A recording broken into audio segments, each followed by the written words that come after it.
Governor's John Kasich. He says his state now has bragging rights, and he's back here to spell that out for us. How are you, Governor, and good morning to you. Good, Bill. We're not bragging out here, Bill. We're pleased. We're up almost 250,000 jobs since the administration came in 3 years ago. Bureau of Labor Statistics says you're number 2 in the country as of January. You're number 1 in the Midwest over the past year since January of 2011.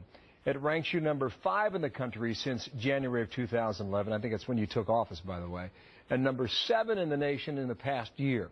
That's January of 2013 to January 2014. Give it your best shot. Go ahead and brag.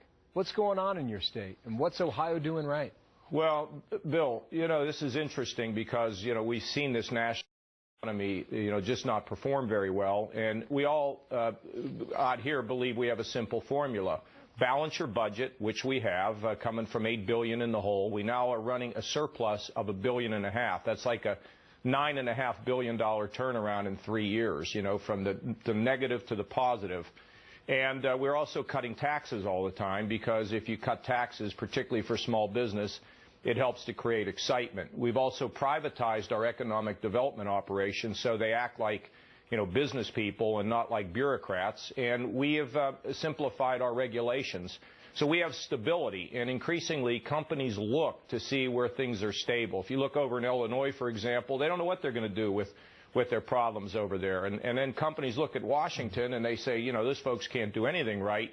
So when they see somebody that's doing it right, it creates momentum. Now, we have a long, long way to go, Bill, because we had lost 350,000 private sector jobs before we came in.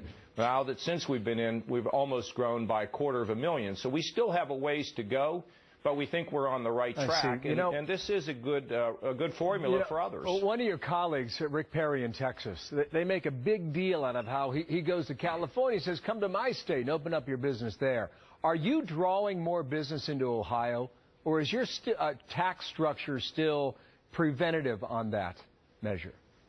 Well, we're getting our income tax. We have a proposal to get it down under 5%, while at the same time helping people at the bottom of the income scale. But just two noteworthy things. Whirlpool, about Whirlpool, they just created 400 more jobs in Ohio rather than going to Mexico or China. And Fuyao, which is a Chinese firm, is going to do a major investment in Dayton, about 800 jobs and significant investment. So we're seeing people not just from other states begin to look at Ohio, but we're seeing people look from the world, which is fantastic. But again, we've got a long way to go. We are focusing a great deal on workforce training, Bill, and that's so that people are prepared when they get educated for jobs that exist, not in a vacuum. Very important. Broaden the discussion, okay? National unemployment rate at 6.7%. You look at the graphic going back to 2009, and we peaked at 10%, and we're coming down from there. But still, you're right around that 7% number. Now it's 6.7%. What can this White House do? What do you think this president is willing to do in his remaining 3.5 years to help that number go better? Well, if I were advising him, I would tell him to get the job creators in his office, both big and small, and listen to them about what's caused the uncertainty. Because even though we're healing, we're not healing at the rate that we should be after a normal recession.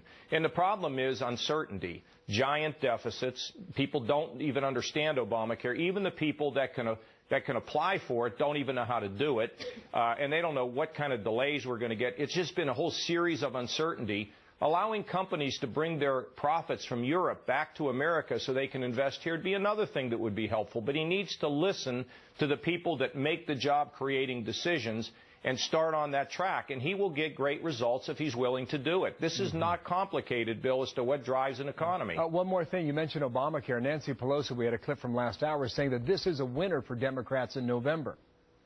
Do you think it's a winner for Democrats in Ohio?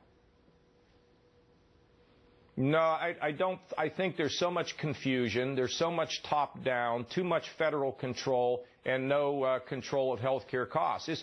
People they don't even understand it, Bill. And look, best way to reform health care is from the bottom up, not from a bunch of people in Washington on the top down, particularly 24 or 25 years staffers who wrote this thing up on Capitol Hill in the dead of night. So, no, this is not a winner for, it's not a winner for the people, let alone, you know, what the politics is. It's just not a good system. Well, as you know, politically, for the rest of the country, Ohio is very important. We're going to stay in touch with you and see how it continues to go or not. Thank you, Governor. John Kasich from Columbus, Thank Ohio. you, Bill.